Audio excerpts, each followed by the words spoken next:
So ఇప్పుడు ఈ December లో కూడా మరొక ఈవెంట్ కూడా చేస్తున్నారు కదా, వెబినార్ కండక్ట్ చేస్తున్నారు. అంటే ఇక్కడ కూడా మేజర్ గా మీరు డిస్కస్ చేయబోయే సబ్జెక్ట్స్ ఏముంటాయి? ఇప్పుడైతే ఇంకా మోర్ రిలవెంట్ అండి, ఎందుకంటే మార్కెట్లో వాలటిలిటీ చూస్తున్నారు, స్టాక్ జోలిపోతే ఏం జరుగుతుందో అర్థమవుతుంది. చాలా మంది స్టాక్ మార్కెట్ అనగానే వీళ్ళని చూసేసి మంచి కాదని చెప్పేసి వాళ్ళు తెలిసిన కంపెనీ కొన్ని అంటారు.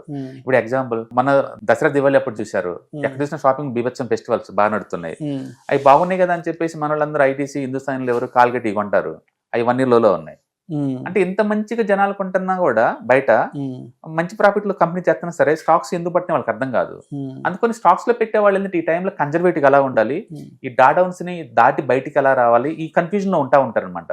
అందుకని నేను మొదటి నుంచి చెప్తున్నట్టు ఈ రిటైలర్స్ కి అంటే బిజీ లైఫ్ స్టైల్స్ లో ఉన్న వాళ్ళకి అంటే ప్యాసివ్ ఇన్కమ్ సంపాదించుకోవాలనుకున్న వాళ్ళకి అండ్ ఈటీఎస్ ఇన్వెస్ట్మెంట్స్ మించి చాలా బాగుంటాయి. ఇలాంటి వెబినార్స్ వల్ల ఏంటంటే వాళ్ళకి అవేర్నెస్ పెరుగుతుంది, రిస్క్ తగ్గించుకోవడానికి ఛాన్స్ ఉంది, తక్కువ రిస్క్ తో ఎక్కువ అసెట్లు ఎలా మేనేజ్ చేసుకోవాలి క్లారిటీ ఉంటుంది. అందుకని వాళ్ళకి ట్రాకింగ్ ఇవన్నీ అర్థమవుతా ఉంటాయి అనమాట.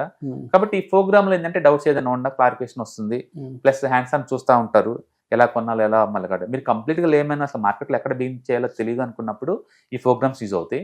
మీరు ఆల్రెడీ మార్కెట్లో ఉన్నారు బట్ సేఫ్టీగా సేల్ చేద్దాం అనుకున్న వాళ్ళకి ఇది యూజ్ అవుతుంది. అంటే మార్కెట్లో ఇలా ఎంతకాలం ఉంటే ఎందుకు ఇలా జరుగుతుంది అలాంటి వాటి క్వశ్చన్గా నీకు దొరుకుతుంది అనమాట.